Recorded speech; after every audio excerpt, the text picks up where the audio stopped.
Welcome back to another episode of the Foamy Heads. Rich and Mitch sitting on the mics today, drinking one beer only. Well, we'll see. One beer, Mitch. One beer. We're gonna have one beer. Not to say we haven't had any other more beers or plan to have other beers, but we may not be having just one beer today. But for all things considered on this episode, we're gonna keep it to one beer. One beer. I'm excited about this one, man. Yeah, man. You know, we've been following Living Waters since, kind of since they started brewing beer, at least, personally. You a little bit earlier than me because, you were always doing the coffee shop thing, and I'm just not a coffee guy, but being able to jump in kind of early in the game with them when they started brewing beer was fun. And I remember when you brought over the first Highgate, which is their experimental IPA series, New England Double Dry Hopped IPA. And since then, we've kind of always tried the new ones as they came out, right? It's a Citra-based IPA, and then they always throw in some other kind of hop. So I think the last episode that we did on Highgate was 1701C, and it had that NZ 9099 experimental hop in it. And it was really tasty. But then today, we've got yet another Highgate, so I'm really excited to try it. How's your day going so far? Going pretty good. It's thankfully a lazy Sunday. People might have seen a post from us earlier in the week about the 8 to 5s kind of eating into our time, and it ate into mine. So I'm glad to be able to talk beer, drink beer, and not have to think about work much. Yeah. It's a good day. If you drink enough of it, you probably will forget about work for a while. That's the plan. Just so we can, if someone's new to the craft beer scene, Citra hops. I'm just pulling that up here, but I don't know the history behind Citra, but it's in a lot of things. Mm-hmm. But you could pretty much use Citra for anything. Yeah, absolutely. No, Citra hops are my favorite, hands down.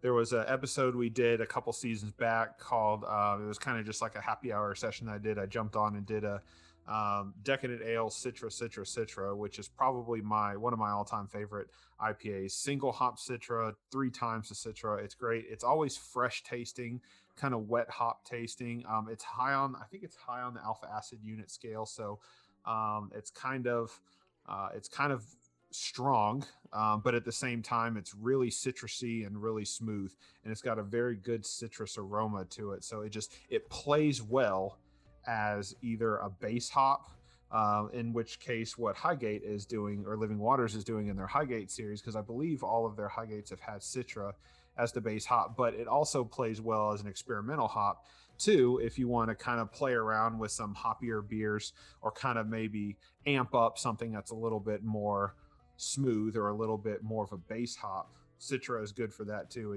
It plays well with everything. Yeah, it's crazy, and you can get it in pellets and all that. I saw, but that's a world unknown to me because I've not homebrewed. Yeah.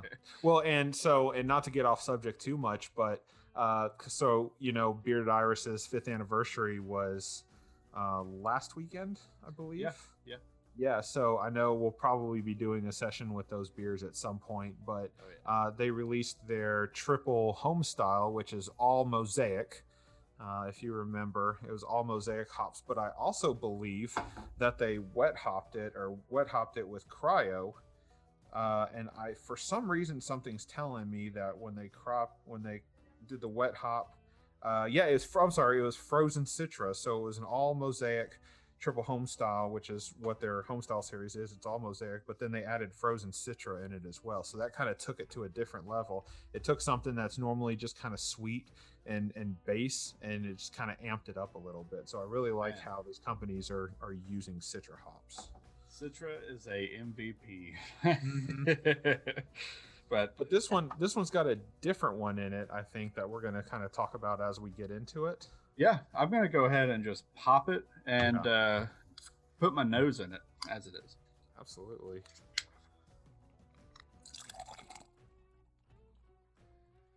It smells so good. Damn, you can really smell that aroma from Yes. hop on it. Mm.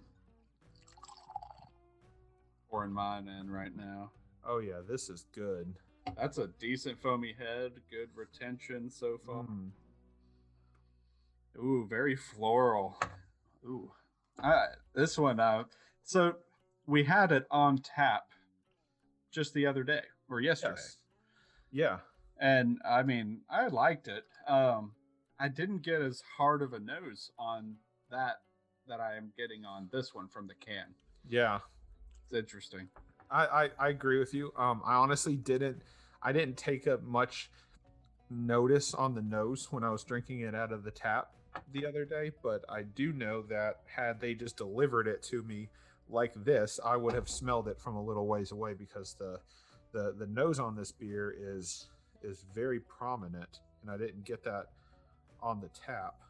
It almost smells like I've been eating a lot of sumo oranges recently. Mm. So I feel like it's something in that family. It's awfully floral but citrusy at the same time. Kind of weird. I guess that's why it's kind of strong on the nose coming out of the can. Just it's been contained and now it just all of that let loose. Citrus is just so strong, and I guess the hop in here, it says it's a Yakima Valley Triumph hop. So we'll get more into that here. Actually, okay, let's go ahead and dive in. The description's right in front of us, and let's read about it. Sounds good. Well, before we read about it, let's do a sip so that we can at least Absolutely. I had it yesterday. I really liked it. I remember it being really easy to drink overall, but it kind of has a mind of its own. Yeah.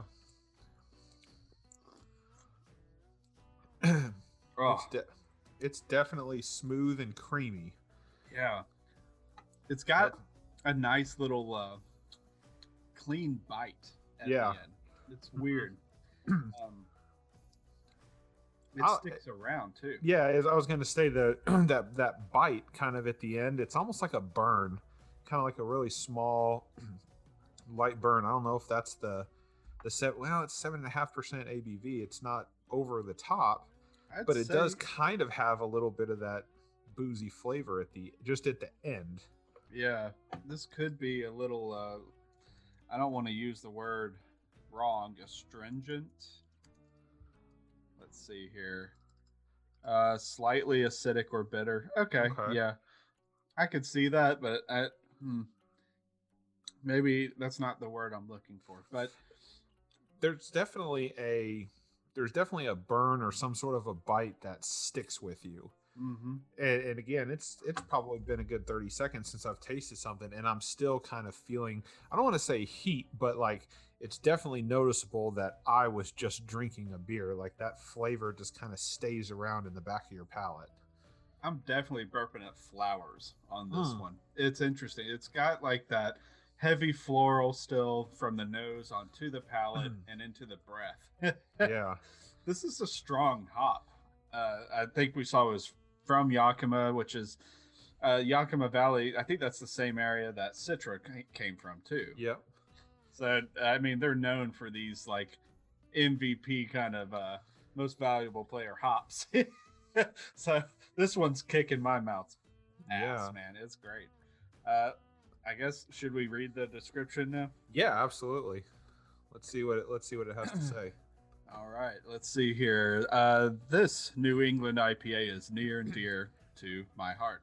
Back in September in 2020, I guess I, being Ryan, went to Yakima Valley and they introduced him to a new hop named Triumph. And he was taken aback by how potent and strong the hop aroma reminded him of tangerines. Tangerines. Okay.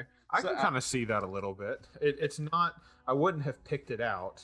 Me neither. I haven't had a tangerine in a long time here, so I think that might be the sweetness that I'm getting in this, because some of the other Highgates, they are sweet and they're juicy, but I think this one's a little bit sweeter than the other ones, and maybe the tangerine, kind of the citrusy, fruity, sweet profile. It could be that, I don't know. It could be psychosomatic as well. I would not have picked out tangerines unless I would have read it somewhere. So it could be just my mind playing tricks on me. Yeah, I mean, we kind of did we mention citrus at all? That's kind of usually the profile that comes out from a tangerine, orange, or anything. It's just like oh, citrus, but um, but yeah, they purchased it and they created this Highgate variant for that. So just in case we didn't recap the name other than Highgate, this is the Highgate NCC 1701D. D. It's the fourth installation.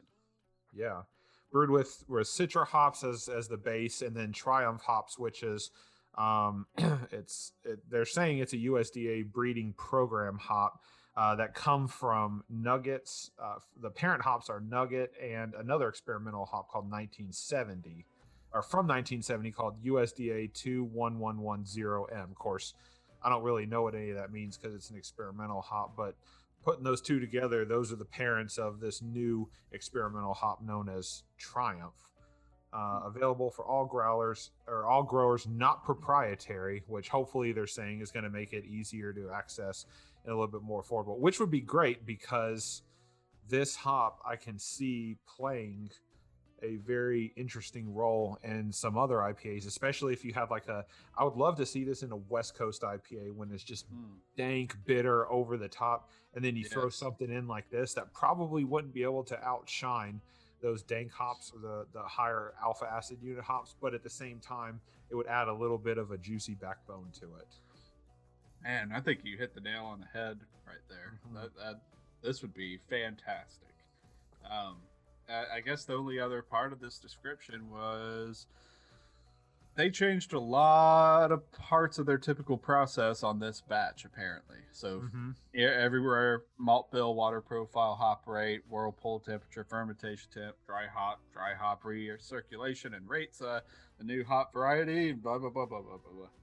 You know, if I knew what he was telling me, I'd have, well, I got to do some homework. I don't know if this is like Ryan or not. I think he's, from what I was talking, when we've talked to him, we've talked to him when we're in there, we've had him on the show here. And it seems that the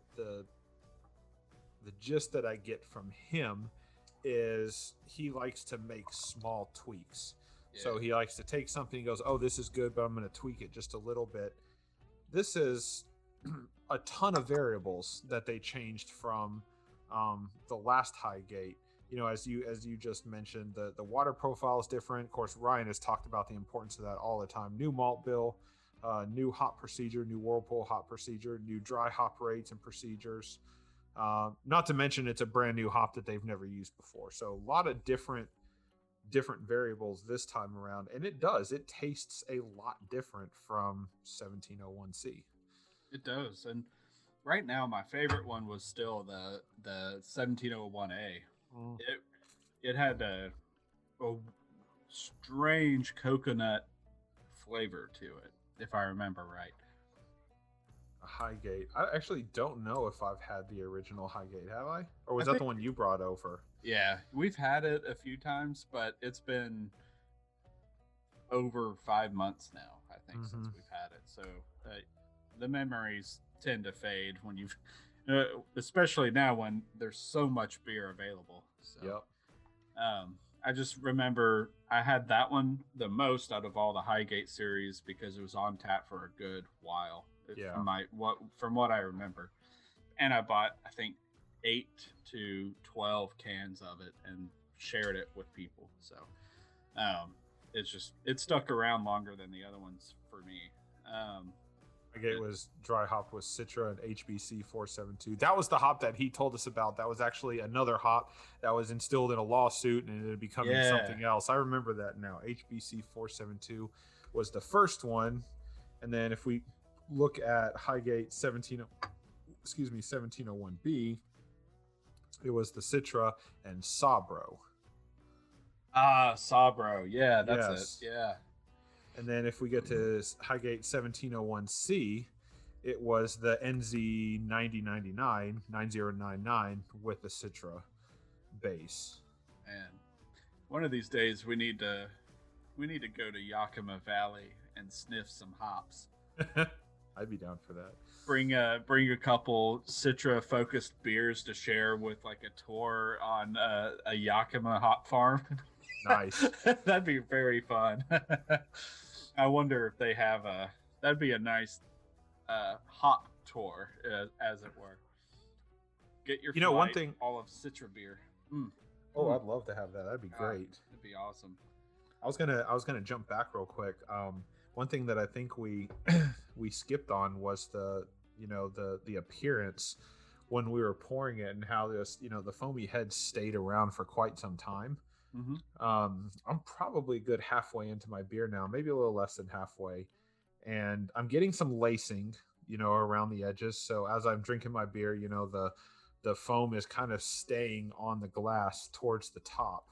Yeah. But the foamy head has kind of dissipated a little bit since then. It was just the right amount for me, honestly. It didn't, you have those beers that you aggressively pour, and the foam just goes up so much, and you wait forever for it to die down. And then you've got the other ones that just dissipate so fast. They kind of foam back like a waterfall, like kind of falling in on itself, and then it disappears. This one stayed around for just the right amount of time, and now a little bit less than halfway into it, I've got this thin kind of soapy layer over the top, and that's it. And then just whatever lacing I have around the glass. I'm actually going to hold it up to you so you can see. Yeah, I've got the same thing going on, it looks like here. Yeah, that looks good, and damn. It continues just to kind of mellow out for me. Yep.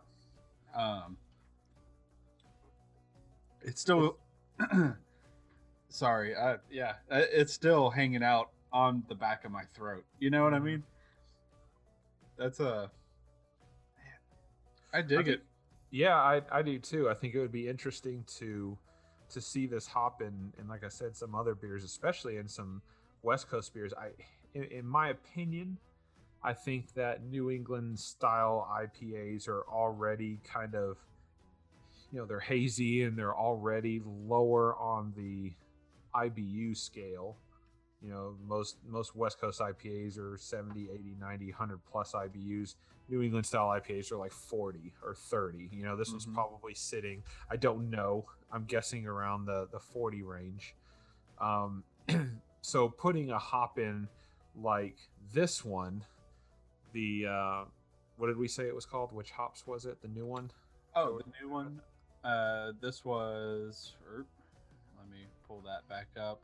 It's on the tip of my tongue. It's Triumph hops. Yeah. So I think like the motorcycle.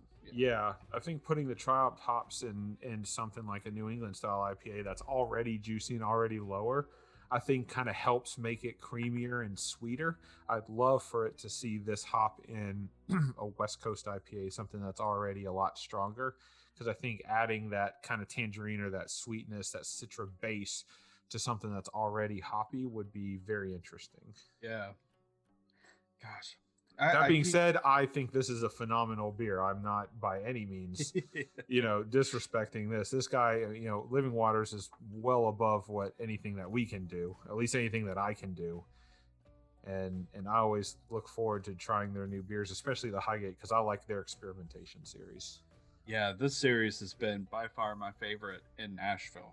Mm-hmm. I mean, the only one that would be considered like that I consider a series that I try to get at least a can of to enjoy would be the mixed greens. Southern Grist. They're on what, 58 or something now? Like... It's crazy. I just had 51 the other day. I think that's the newest one that they had. So they've been through 50. But that's a good point. There's a lot of these breweries that are trying to do experimental. So Highwire we did a blog post on the Highwire Hazy, Juicy, Hoppy, and Fresh, and that's posted on the foamyheads.com website. But they try to do an experimental IPA series with their hazy and juicy and hoppy and fresh, and then Southern Grist does their mixed greens. I don't think that I'm aware of, I don't think any of those guys are doing anything that start with the same base beer like Highgate, or at least the same hop, because Highgate has always had Citra in it. That's true. It has its basic formula, that allows for additional experimentation. Right. It's set up for success from the beginning, but it gets weird because each one is a little different than the other. Yeah. And that's kind of goes back to, what I kind of understand out of the guys at Living Waters, Ryan especially, is, you know, take something that's already proven and slowly just tweak small variables just to see if you come up with something different. These other breweries out there, they say, okay, well, what happens if we mix these hops together, or those hops together? Right. And it creates very unique beers, and they're all amazing and awesome. But to my understanding, Living Waters is really the only one that uses the same base hop in their experimental series and makes small tweaks. So going back to the fact that we talked about, a whole bunch of variables changed within this next version of Highgate, that was surprising to me. Yeah. I'm curious if he's going to stick with it or keep mixing it up or fall back to the original formula. Yeah. Very curious about the next installment in it. I tried looking up the mixed green stuff just to see if they were using any kind of, basic or base formula, but there's nothing really that I can find on just a quick search that would advocate for that, Yeah. But I just know it's a series that keeps popping out. So, and I know it's just a DDH IPA, double dry hop, New England style IPA, and that's really all I got for it. I don't know past that what it is. But you're talking about that mixed greens from Southern Grist, right? Yeah, it's been a while since I read a can or paid attention to what's in it, other than just drinking it. they start with, to my understanding, they never really use the same. Now, of course, there are 51 different beers in, by this point. I'm sure at some point there's been some overlap, but I know they use a lot of Sabro. I know they use a lot of Lotus hops. Sometimes they use Citra. So, of course, obviously within those 50 beers, there's going to be some hop overlap, but I think what they do is a lot of times they try to just mix up different hop varieties. Yeah, you have mixed greens 51 on your screen there. So their description is the 51st iteration. God, just Beer's now getting to you. The Highgate hit just then as I started to read. It's like that moment when you try to stand up from a seated position, speaking's the same way. So here we go. Let me stretch these mouth muscles for a second. Yeah. The 51st iteration of our rotating hop New England IPA series. This double dry hop New England Indian Pale Ale. Oh my God, it's hard. Features Southern Passion, Mosaic, and Sabro hops. There's that Sabro hops. It keeps creeping into all the beers from I guess it was like the third quarter last year into this year. I just keep seeing it Sabro, and all sorts of things. But this is the first time I've heard of Southern Passion. I don't know what the hell that is, but nope. Is it local? Is it a local hop? What is Southern Passion? It's like Southern Comfort, but a hop. I did have, actually, I had mixed greens 51 the other night. It was good. I think that it was mixed greens 51 was real earthy.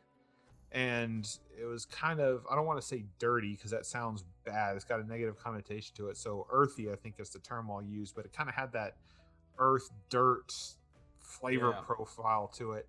I can't say for sure, but I think it's the Sabro hops that's in that beer, because I remember I've had a couple of different IPAs with Sabro hops before, and each one of them have been earthy. And I the only thing I can think of is it's the Sabro hops that are playing with me. Sabro, I feel like, is a overpowering hop, but it's used as almost like a foundation that overlaps some profiles. It's kind of a weird one. Every time I've had a IPA that had listed Sabro, it's got the earthier tone to it. Hey, Sabro hops came from the Yakima Valley too. Damn. Yeah. Yakima Valley has all the hops. We need to go to there. We do. We need a Yakima Valley visit, that's a drunken affair because there are beers nationwide using their hops, Yeah.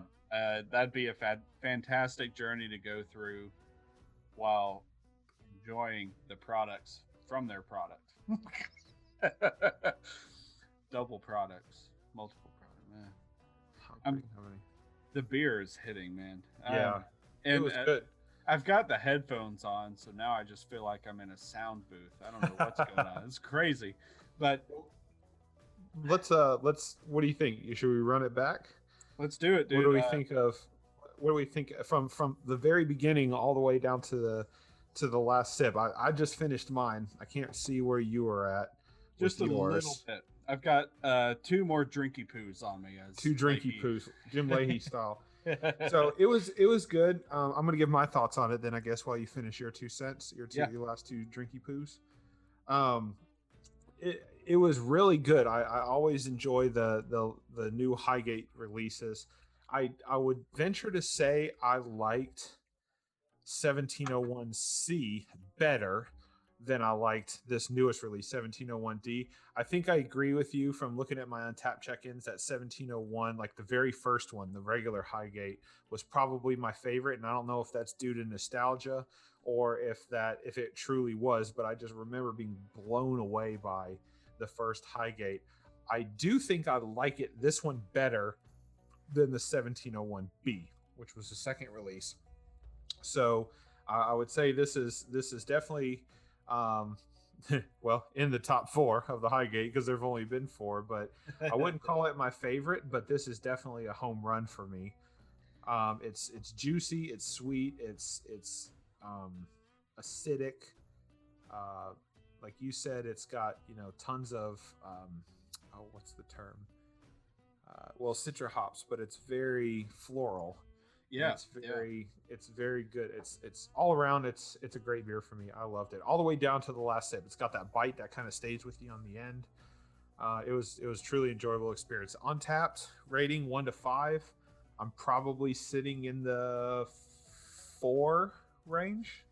Nice. Maybe 4 out of 5. I think that's where I land on it. I think when I checked it in on draft the other day, I gave it a 4.25, which would make sense because I typically prefer beers on draft.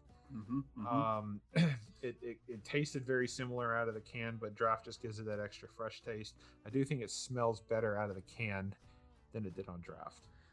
It isn't that interesting. Like, I didn't expect that, but it happened.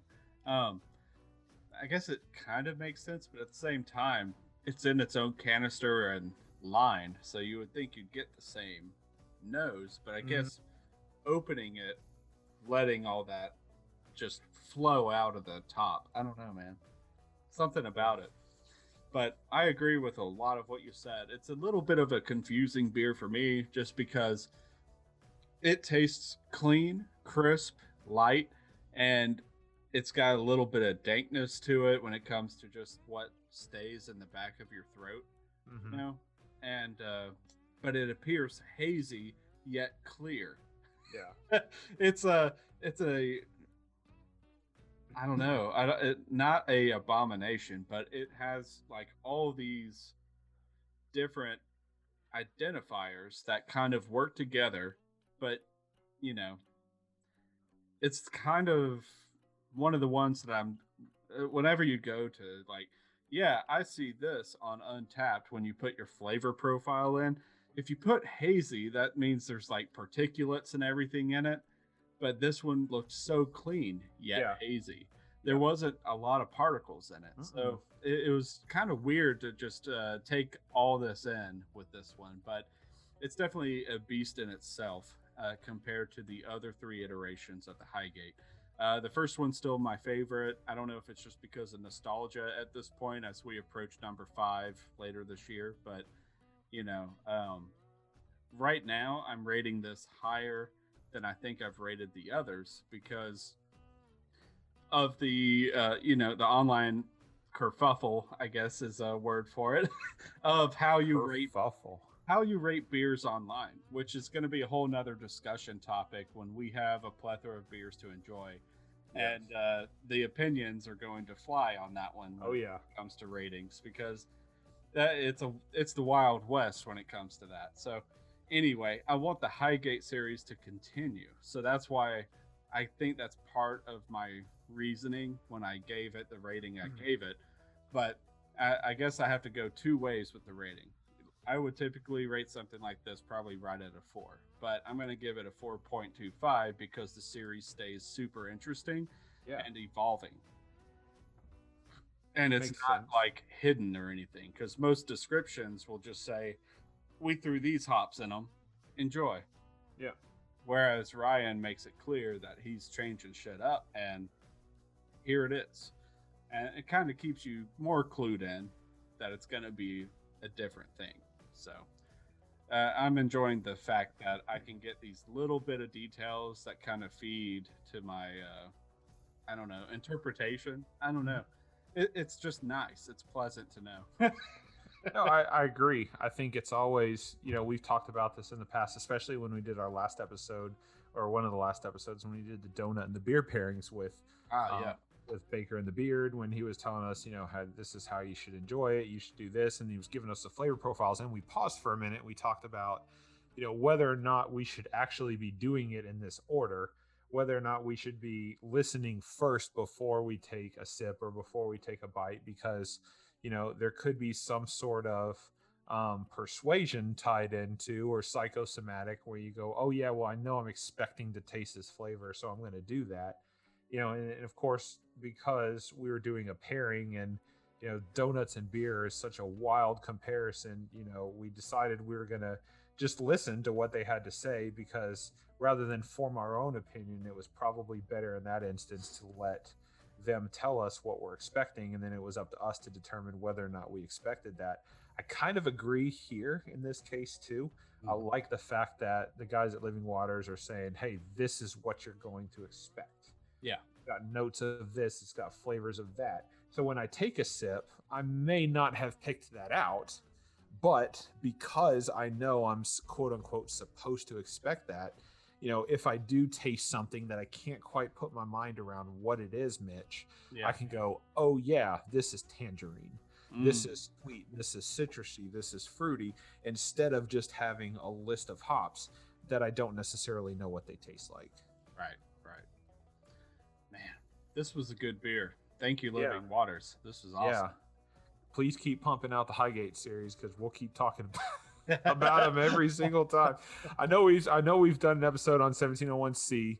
That was one of the last ones we did, and now of course we've got this one. I don't think we did an episode on the 1701B, and I know we haven't done one on the very first original Highgate, but expect this to be in a series going forward. As they continue to release these, we're going to keep talking about them. Hell yeah. It was good. Man, I had to I'm sad I'm out. Yeah, we're empty. I'm empty. Final thoughts? Keep it popping. I love the Highgate series, and I love the direction they keep going. So I'm going to keep Highgate pouring. Just keep drinking Highgate. Hey, if you're not drinking beer, start drinking beer. If you are drinking beer, keep drinking beer. If you've never had craft beer before, you know what? Highgate's a good series to start with. Because it's not overly the top hoppy, it's juicy. It'll be a good introduction into some very tasty beers, and it sets the bar high. Cheers to Living Waters. Cheers to everybody else listening, and we'll see you guys on the next episode. Cheers.